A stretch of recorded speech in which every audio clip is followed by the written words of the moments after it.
समस्त देशवासियों व प्रदेशवासियों को सूचना इंडिया के परिवार की ओर से होली की हार्दिक शुभकामनाएं।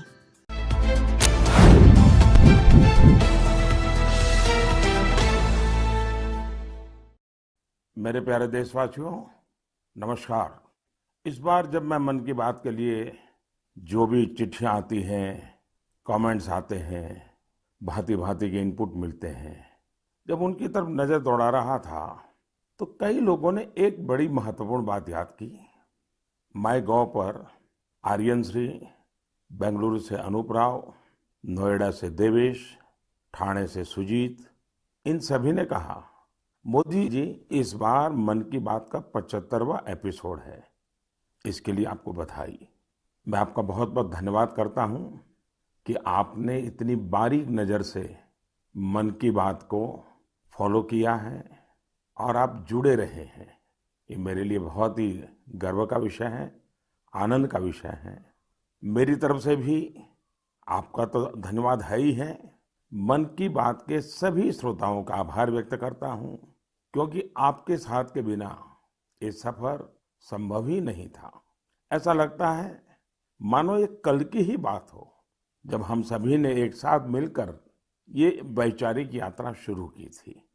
तब 3 अक्टूबर 2014 को विजयादशमी का पावन पर्व था और संयोग देखिए कि आज होलिका दहन है। एक दीप से जले दूसरा और राष्ट्र रोशन हो हमारा। इस भावना पर चलते चलते हमने ये रास्ता तय किया है। हम लोगों ने देश के कोने कोने से लोगों से बात की और उनके असाधारण कार्यों के बारे में जाना। आपने भी अनुभव किया होगा, हमारे देश के दूर दराज के कोनों में भी कितनी अभूतपूर्व क्षमता पड़ी हुई है। भारत माँ की गोद में कैसे कैसे रत्न पल रहे हैं। ये अपने आप में भी एक समाज के प्रति देखने का, समाज को जानने का, समाज के सामर्थ्य को पहचानने का मेरे लिए तो एक अद्भुत अनुभव रहा है। इन 75 एपिसोड्स के दौरान कितने कितने विषयों से गुजरना हुआ। कभी नदी की बात, तो कभी हिमालय की चोटियों की बात, तो कभी रेगिस्तान की बात, कभी प्राकृतिक आपदा की बात, तो कभी मानव सेवा की अनगिनत कथाओं की अनुभूति, कभी टेक्नोलॉजी का आविष्कार, तो कभी किसी अनजान कोने में कुछ नया कर दिखाने वाले किसी के अनुभव की कथा। अब आप देखिए, चाहे स्वच्छता की बात हो, चाहे हमारे हेरिटेज को संभालने की चर्चा हो, अरे इतना ही नहीं, खिलौने बनाने की बात हो, क्या कुछ नहीं था। शायद कितने विषयों को हमने स्पर्श किया है, तो वो भी शायद अनगिनत हो जाएंगे।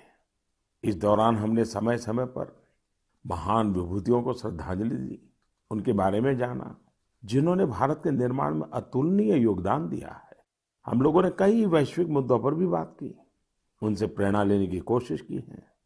कई बातें आपने मुझे बताई, कई आइडियाज दिए। एक प्रकार से इस विचार यात्रा में आप साथ साथ चलते रहे, जुड़ते रहे और कुछ न कुछ नया जोड़ते भी रहे। मैं आज इस 75वें एपिसोड के समय सबसे पहले मन की बात को सफल बनाने के लिए, समृद्ध बनाने के लिए और इससे जुड़े रहने के लिए हर श्रोता का बहुत बहुत आभार व्यक्त करता हूँ। मेरे प्यारे देशवासियों, देखिए कितना बड़ा सुखद संयोग है। आज मुझे 75वीं मन की बात करने का अवसर, और यही महीना आजादी के 75 साल के अमृत महोत्सव के आरंभ का महीना। अमृत महोत्सव दांडी यात्रा के दिन से शुरू हुआ था और 15 अगस्त 2023 तक चलेगा। अमृत महोत्सव से जुड़े कार्यक्रम पूरे देश में लगातार हो रहे हैं। अलग अलग जगहों से इन कार्यक्रमों की तस्वीरें, जानकारियां लोग शेयर कर रहे हैं। नमो ऐप पर ऐसी ही कुछ तस्वीरों के साथ साथ झारखंड के नवीन ने मुझे एक संदेश भेजा है। उन्होंने लिखा है कि उन्होंने अमृत महोत्सव के कार्यक्रम देखे और तय किया कि वो भी स्वाधीनता संग्राम से जुड़े कम से कम 10 स्थानों पर जाएंगे। उनकी लिस्ट में पहला नाम भगवान बिरसा मुंडा के जन्म स्थान का है। नवीन ने लिखा है कि झारखंड के आदिवासी स्वतंत्रता सेनानियों की कहानियां वो देश के दूसरे हिस्सों में पहुंचाएंगे। भाई नवीन, आपकी इस सोच के लिए मैं आपको बधाई देता हूं। साथियों, किसी स्वाधीनता सेनानी की संघर्ष गाथा हो, किसी स्थान का इतिहास हो, देश की कोई सांस्कृतिक कहानी हो, अमृत महोत्सव के दौरान आप उसे देश के सामने ला सकते हैं। देशवासियों को उससे जोड़ने का माध्यम बन सकते हैं। आप देखिएगा, देखते ही देखते अमृत महोत्सव ऐसे कितने ही प्रेरणादायी अमृत बिंदुओं से भर जाएगा और फिर ऐसी अमृत धारा बहेगी जो हमें भारत की आजादी के 100 वर्ष तक प्रेरणा देगी, देश को नई ऊंचाई पर ले जाएगी, कुछ न कुछ करने का जज्बा पैदा करेगी। आजादी की लड़ाई में हमारे सेनानियों ने कितने ही कष्ट इसलिए सहे क्योंकि वो देश के लिए त्याग और बलिदान को अपना कर्तव्य समझते थे। उनके त्याग और बलिदान की अमर गाथाएं अब हमें सतत कर्तव्य पथ के लिए प्रेरित करें। और जैसे गीता में भगवान कृष्ण ने कहा है, नियतम कुरु कर्म त्वम कर्म ज्यायो हकर्मणः, उसी भाव के साथ हम सब अपने नियत कर्तव्यों का पूरी निष्ठा से पालन करें। और आजादी का अमृत महोत्सव का मतलब यही है कि हम नए संकल्प करें, उन संकल्पों को सिद्ध करने के लिए जी जान से जुट जाएं। और संकल्प वो हो जो समाज की भलाई के हो, देश की भलाई के हो, भारत के उज्जवल भविष्य के लिए हो। और संकल्प वो हो जिसमें मेरा अपना स्वयं का कुछ न कुछ जिम्मा हो, मेरा अपना कर्तव्य जुड़ा हुआ हो। मुझे विश्वास है गीता को जीने का ये सुवर्ण अवसर हम लोगों के पास है। मेरे प्यारे देशवासियों, पिछले वर्ष ये मार्च का ही महीना था। देश ने पहली बार जनता कर्फ्यू शब्द सुना था। लेकिन इस महान देश की महान प्रजा की महाशक्ति का अनुभव देखिए। जनता कर्फ्यू पूरे विश्व के लिए एक अचरज बन गया था।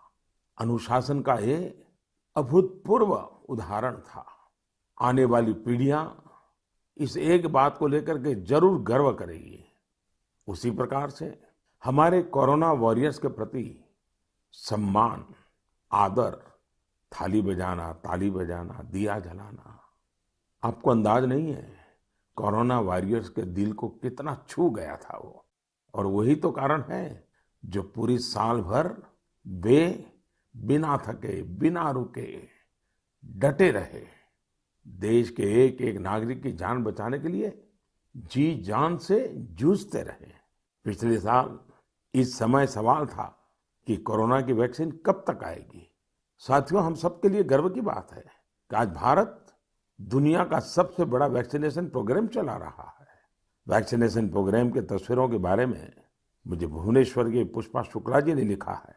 उनका कहना है कि घर के बड़े बुजुर्गों में वैक्सीन को लेकर जो उत्साह दिख रहा है उसकी चर्चा मैं मन की बात में करूं। साथियों, सही भी है। देश के कोने कोने से हम ऐसी खबरें सुन रहे हैं, ऐसी तस्वीरें देख रहे हैं जो हमारे दिल को छू जाती हैं। यूपी के जौनपुर में 109 वर्ष की बुजुर्ग मां राम दुलैया जी ने टीका लगवाया है। ऐसे ही दिल्ली में भी 107 साल के केवल कृष्ण जी ने वैक्सीन की डोज ली है। हैदराबाद में 100 साल के जय चौधरी जी ने वैक्सीन लगवाई। और सभी से अपील भी है कि वैक्सीन जरूर लगवाएं। मैं ट्विटर, फेसबुक पर भी ये देख रहा हूं कि कैसे लोग अपने घर के बुजुर्गों को वैक्सीन लगवाने के बाद उनकी फोटो अपलोड कर रहे हैं। केरल से एक युवा आनंद नायर ने तो इसे एक नया शब्द दिया है, वैक्सीन सेवा। ऐसे ही संदेश दिल्ली से शिवानी, हिमाचल से हिमांशु और दूसरे कई युवाओं ने भी भेजे हैं। मैं आप सभी श्रोताओं के इन विचारों की सराहना करता हूं। इन सब के बीच कोरोना से लड़ाई का मंत्र भी जरूर याद रखिए, दवाई भी कड़ाई भी। और सिर्फ मुझे बोलना ऐसा नहीं, हमें जीना भी है, बोलना भी है, बताना भी है और लोगों को भी दवाई भी कड़ाई भी इसके लिए प्रतिबद्ध बनाते रहना है। मेरे प्यारे देशवासियों, मुझे आज इंदौर के रहने वाली सौम्या जी का धन्यवाद करना है।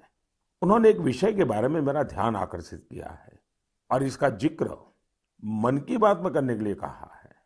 ये विषय है भारत की क्रिकेटर मिताली राज जी का नया रिकॉर्ड। मिताली जी हाल ही में अंतर्राष्ट्रीय क्रिकेट में 10,000 रन बनाने वाली पहली भारतीय महिला क्रिकेटर बनी है। उनकी इस उपलब्धि पर बहुत बहुत बधाई। वनडे इंटरनेशनल्स में 7,000 रन बनाने वाली भी वो अकेली अंतर्राष्ट्रीय महिला खिलाड़ी है। महिला क्रिकेट के क्षेत्र में उनका योगदान बहुत शानदार है। 2 दशकों से ज्यादा के कैरियर में मिताली राज जी ने हजारों लाखों को प्रेरित किया है। उनके कठोर परिश्रम और सफलता की कहानी न सिर्फ महिला क्रिकेटरों बल्कि पुरुष क्रिकेटरों के लिए भी एक प्रेरणा है। साथियों, ये दिलचस्प है, इसी मार्च महीने में जब हम महिला दिवस सेलिब्रेट कर रहे थे, तब कई महिला खिलाड़ियों ने मेडल्स और रिकॉर्ड्स अपने नाम किए हैं। दिल्ली में आयोजित शूटिंग में आईएसएसएफ वर्ल्ड कप में भारत शीर्ष स्थान पर रहा। गोल्ड मेडल की संख्या के मामले में भी भारत ने बाजी मारी। ये भारत के महिला और पुरुष निशानेबाजों के शानदार प्रदर्शन की वजह से ही संभव हो पाया। इस बीच पीवी सिंधु जी ने BWF Swiss open super 300 tournament में सिल्वर मेडल जीता है। आज एजुकेशन से लेकर एंटरप्रेन्योरशिप तक, आर्म्ड फोर्सेस से लेकर साइंस एंड टेक्नोलॉजी तक, हर जगह देश की बेटियां अपनी अलग पहचान बना रही हैं। मुझे विशेष खुशी इस बात से है कि बेटियां खेलों में अपना एक नया मुकाम बना रही हैं। प्रोफेशनल चॉइस के रूप में स्पोर्ट्स एक पसंद बनकर उभर रहा है। मेरे प्यारे देशवासियों, कुछ समय पहले हुई मैरीटाइम इंडिया समिट आपको याद है ना? इस समिट में मैंने क्या कहा था, क्या ये आपको याद है? स्वाभाविक है, इतने कार्यक्रम होते रहते हैं, इतनी बातें होती रहती हैं, हर बात कहाँ याद रहती है और उतना ध्यान भी कहाँ जाता है। स्वाभाविक है, लेकिन मुझे अच्छा लगा कि मेरे एक आग्रह को गुरु प्रसाद जी ने बहुत दिलचस्पी लेकर आगे बढ़ाया है। मैंने इस समिट में देश के लाइट हाउस कॉम्प्लेक्सेस के आसपास टूरिज्म फैसिलिटीज विकसित करने के बारे में बात की थी। गुरु प्रसाद जी ने तमिलनाडु के 2 लाइट हाउसों, चेन्नई लाइट हाउस और महाबलीपुरम लाइट हाउस की 2019 की अपनी यात्रा के अनुभवों को साझा किया है। उन्होंने बहुत ही रोचक फैक्ट्स शेयर किए हैं जो मन की बात सुनने वालों को भी हैरान करेंगे। जैसे चेन्नई लाइट हाउस दुनिया के उन चुनिंदा लाइट हाउस में से एक है जिनमें एलिवेटर मौजूद है। यही नहीं, भारत का यह इकलौता लाइट हाउस है जो शहर की सीमा के अंदर स्थित है। इसमें बिजली के लिए सोलर पैनल भी लगे हैं। गुरु प्रसाद जी ने लाइट हाउस के हेरिटेज म्यूजियम के बारे में भी बात की, जो मरीन नेविगेशन के इतिहास को सामने लाता है। म्यूजियम में तेल से जलने वाली बड़ी बड़ी बत्तियां, कैरोसिन लाइट्स, पेट्रोलियम वेपर और पुराने समय में प्रयोग होने वाले बिजली के लैंप प्रदर्शित किए गए हैं। भारत के सबसे पुराने light house Mahabalipuram light house के बारे में भी गुरु प्रसाद जी ने विस्तार से लिखा है। उनका कहना है, इस लाइट हाउस के बगल में सैकड़ों वर्ष पहले पल्लव राजा महेंद्र वर्मन प्रथम द्वारा बनाया गया उल्कनेश्वरा टेम्पल है। साथियों, मन की बात के दौरान मैंने पर्यटन के विभिन्न पहलुओं पर अनेक बार बात की है, लेकिन ये लाइट हाउस टूरिज्म के लिहाज से यूनिक होते हैं। अपनी भव्य संरचनाओं के कारण लाइट हाउसेस हमेशा से लोगों के लिए आकर्षण के केंद्र रहे हैं। पर्यटन को बढ़ावा देने के लिए भारत में भी 71 लाइट हाउसेस आइडेंटिफाई किए गए हैं। इन सभी लाइट हाउस में उनकी क्षमताओं के मुताबिक museum, amphitheatre, open air theatre, cafeteria, children's park, eco friendly cottages और लैंडस्केपिंग तैयार किए जाएंगे। वैसे लाइट हाउसेस की बात चल रही है तो मैं एक यूनिक लाइट हाउस के बारे में भी आपको बताना चाहूंगा। ये लाइट हाउस गुजरात के सुरेंद्रनगर जिले में जिंजूवाड़ा नाम के एक स्थान में है। जानते हैं ये लाइट हाउस क्यों खास है? खास इसलिए है क्योंकि जहां ये लाइट हाउस है वहां से अब समुद्र तट 100 किलोमीटर से भी अधिक दूर है। आपको इस गांव में ऐसे पत्थर भी मिल जाएंगे जो ये बताते हैं कि यहाँ कभी एक व्यस्त बंदरगाह रहा होगा। यानी इसका मतलब ये है कि पहले कोस्टलाइन जिंजूवाड़ा तक थी। समंदर का घटना बढ़ना, पीछे हो जाना, इतनी दूर चले जाना, ये भी उसका एक स्वरूप है। इसी महीने जापान में आई विकराल सुनामी को 10 वर्ष हो रहे हैं। इस सुनामी में हजारों लोगों की जान चली गई थी। ऐसी एक सुनामी भारत में 2004 में आई थी। सुनामी के दौरान हमने अपने लाइट हाउस में काम करने वाले हमारे 14 कर्मचारियों को खो दिया था। अंडमान निकोबार में और तमिलनाडु में लाइट हाउस पर वो अपनी ड्यूटी कर रहे थे। कड़ी मेहनत करने वाले हमारे इन लाइट कीपर्स को मैं आदरपूर्वक श्रद्धांजलि देता हूं और लाइट कीपर्स के काम की भूरी भूरी प्रशंसा करता हूं। प्रिय देशवासियों, जीवन के हर क्षेत्र में नयापन, आधुनिकता अनिवार्य होती है, वरना वही कभी कभी हमारे लिए बोझ बन जाती है। भारत के कृषि जगत में आधुनिकता ये समय की मांग है। बहुत देर हो चुकी है, हम बहुत समय गंवा चुके हैं। एग्रीकल्चर सेक्टर में रोजगार के नए अवसर पैदा करने के लिए, किसानों की आय बढ़ाने के लिए परंपरागत कृषि के साथ ही नए विकल्पों को, नए नए इनोवेशंस को अपनाना भी उतना ही जरूरी है। व्हाइट रिवॉल्यूशन के दौरान देश ने इससे अनुभव किया है। अब बी फार्मिंग भी ऐसा ही एक विकल्प बनकर के उभर रहा है। बी फार्मिंग देश में शहद क्रांति या स्वीट रिवॉल्यूशन का आधार बना रही है। बड़ी संख्या में किसान इससे जुड़ रहे हैं, इनोवेशन कर रहे हैं। जैसे कि पश्चिम बंगाल के दार्जिलिंग में एक गांव है गुरदुम।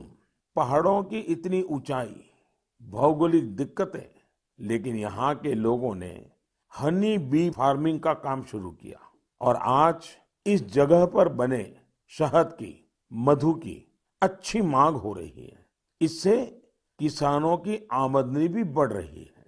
पश्चिम बंगाल के ही सुंदरबन इलाकों का प्राकृतिक ऑर्गेनिक हनी तो देश दुनिया में पसंद किया जाता है। ऐसा ही एक व्यक्तिगत अनुभव मुझे गुजरात का भी है। गुजरात के बनासकांठा में बस 2016 में एक आयोजन हुआ था। उस कार्यक्रम में मैंने लोगों से कहा कि यहाँ इतनी संभावनाएं हैं, क्यों न बनासकांठा और हमारे यहाँ के किसान स्वीट रिवॉल्यूशन का नया अध्याय लिखे। आपको जानकर खुशी होगी, इतने कम समय में बनासकांठा शहद उत्पादन का प्रमुख केंद्र बन गया है। आज बनासकांठा के किसान हनी से लाखों रुपये सालाना कमा रहे हैं। ऐसा ही एक उदाहरण हरियाणा के यमुनानगर का भी है।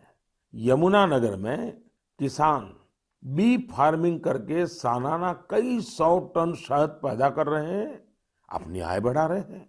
किसानों की इस मेहनत का परिणाम है कि देश में शहद का उत्पादन लगातार बढ़ रहा है और सालाना करीब 1.25 लाख टन पहुंचा है। इसमें से बड़ी मात्रा में शहद विदेशों में निर्यात भी हो रहा है। साथियों, हनी बी फार्मिंग में केवल शहद से ही आय नहीं होती, बल्कि बी वैक्स भी आय का एक बहुत बड़ा माध्यम है। Pharma industry, food industry, textile और कॉस्मेटिक इंडस्ट्री, हर जगह बी वैक्स की डिमांड है। हमारा देश फिलहाल बी वैक्स का आयात करता है, लेकिन हमारे किसान अब ये स्थिति तेजी से बदल रहे हैं। यानी एक तरह से आत्मनिर्भर भारत अभियान में मदद कर रहे हैं। आज तो पूरी दुनिया आयुर्वेद और नेचुरल हेल्थ प्रोडक्ट्स की ओर देख रही है। ऐसे में हनी की मांग और भी तेजी से बढ़ रही है। मैं चाहता हूं देश के ज्यादा से ज्यादा किसान अपनी खेती के साथ साथ बी फार्मिंग से भी जुड़ें। ये किसानों की आय भी बढ़ाएगा और उनके जीवन में मिठास भी घोलेगा। मेरे प्यारे देशवासियों, अभी कुछ दिन पहले वर्ल्ड स्पैरो डे मनाया गया। स्पैरो यानी गोरैया। कहीं इसे चकली बोलते हैं, कहीं चिमनी बोलते हैं, कहीं घौन चिरिका कहा जाता है। पहले हमारे घरों की दीवारों पर, आसपास के पेड़ों पर गोरैया चहकती रहती थी, लेकिन अब लोग गोरैया को ये कहकर याद करते हैं कि पिछली बार बरसों पहले गोरैया देखा था। आज इसे बचाने के लिए हमें प्रयास करने पड़ रहे हैं। मेरे बनारस के एक साथी इंद्रपाल सिंह बत्रा जी ने ऐसा काम किया है जिसे मैं मन की बात के श्रोताओं को जरूर बताना चाहता हूँ। बत्रा जी ने अपने घर को ही गोरैया का आशियाना बना दिया है। इन्होंने अपने घर में लकड़ी के ऐसे घोंसले बनवाए जिनमें गोरैया आसानी से रह सके। आज बनारस के कई घर इस मुहिम से जुड़ रहे हैं। इससे इन घरों में एक अद्भुत प्राकृतिक वातावरण भी बन गया है। मैं चाहूंगा प्रकृति, पर्यावरण, प्राणी, पक्षी जिनके लिए भी बन सके, कम ज्यादा प्रयास हमें भी करने चाहिए। जैसे एक साथी है विजय कुमार काबी जी। विजय जी उड़ीसा के केंद्रपाड़ा के रहने वाले हैं। केंद्रपाड़ा समुद्र के किनारे है, इसलिए इस जिले के कई गांव ऐसे हैं जिन पर समुद्र की ऊंची लहरों और साइक्लोन का खतरा रहता है। इससे कई बार बहुत नुकसान भी होता है। विजय जी ने महसूस किया कि अगर इस प्राकृतिक तबाही को कोई रोक सकता है तो वो प्रकृति ही रोक सकती है। फिर क्या था, विजय जी ने बड़ा कोट गांव से अपना मिशन शुरू किया। उन्होंने 12 साल, साथियों 12 साल मेहनत करके गांव के बाहर समुद्र की तरफ 25 एकड़ का मैंग्रोव जंगल खड़ा कर दिया। आज ये जंगल इस गांव की सुरक्षा कर रहा है। ऐसा ही काम ओडिशा के ही पारादीप जिले में एक इंजीनियर अमरेश सामंती जी ने किया है। अमरेश जी ने छोटे छोटे जंगल लगाए हैं जिनसे आज कई गांवों का बचाव हो रहा है। साथियों, इस तरह के कामों में अगर हम समाज को साथ जोड़ लें तो बड़े परिणाम आते हैं। जैसे तमिलनाडु के कोयम्बटूर में बस कंडक्टर का काम करने वाले मरिमुथु योगनाथन जी हैं। योगनाथन जी अपनी बस के यात्रियों को टिकट देते हैं तो साथ में ही एक पौधा भी मुफ्त देते हैं। इस तरह योगनाथन जी न जाने कितने ही पेड़ लगवा चुके हैं। योगनाथन जी अपने वेतन का काफी हिस्सा इसी काम में खर्च करते आ रहे हैं। अब इसको सुनने के बाद ऐसा कौन नागरिक होगा जो मरिमुथु योगनाथन जी के काम की प्रशंसा न करे। मैं हृदय से उनके इस प्रयासों को बहुत बधाई देता हूं, उनके इस प्रेरक कार्य के लिए। मेरे प्यारे देशवासियों, वेस्ट से वेल्थ यानी कचरे से कंचन बनाने के बारे में हम सब ने देखा भी है, सुना भी है और हम भी औरों को बताते रहते हैं। कुछ उसी प्रकार से वेस्ट को वैल्यू में बदलना का भी काम किया जा रहा है। ऐसा ही एक उदाहरण केरल के कोच्चि के सेंट टेरेसा कॉलेज का है। मुझे याद है कि 2017 में मैं इस कॉलेज के कैंपस में एक बुक रीडिंग पर आधारित कार्यक्रम में शामिल हुआ था। इस कॉलेज के स्टूडेंट्स रीयूजेबल टॉयज बना रहे हैं, वो भी बहुत ही क्रिएटिव तरीके से। ये स्टूडेंट्स पुराने कपड़ों, फेंके गए लकड़ी के टुकड़ों, बैग और बॉक्सेस का इस्तेमाल खिलौने बनाने में कर रहे हैं। कोई विद्यार्थी पजल बना रहा है, तो कोई कार और ट्रेन बना रहा है। यहाँ इस बात का विशेष ध्यान दिया जाता है कि खिलौने सेफ होने के साथ साथ चाइल्ड फ्रेंडली भी हो।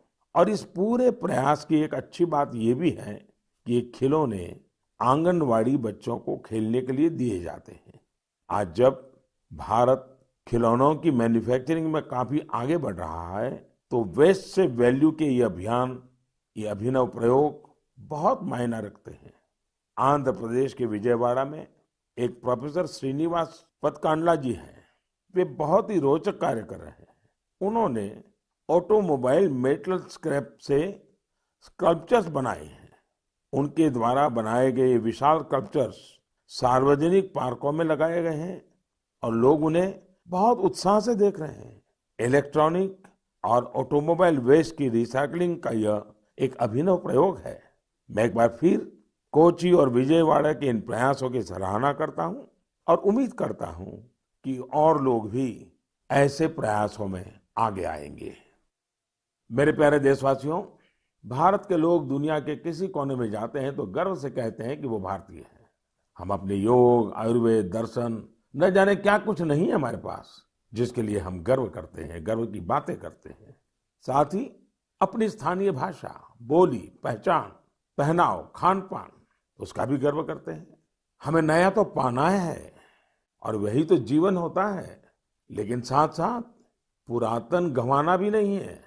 हमें बहुत परिश्रम के साथ अपने आसपास मौजूद अथाह सांस्कृतिक धरोहर का संवर्धन करना है, नई पीढ़ी तक पहुंचाना है।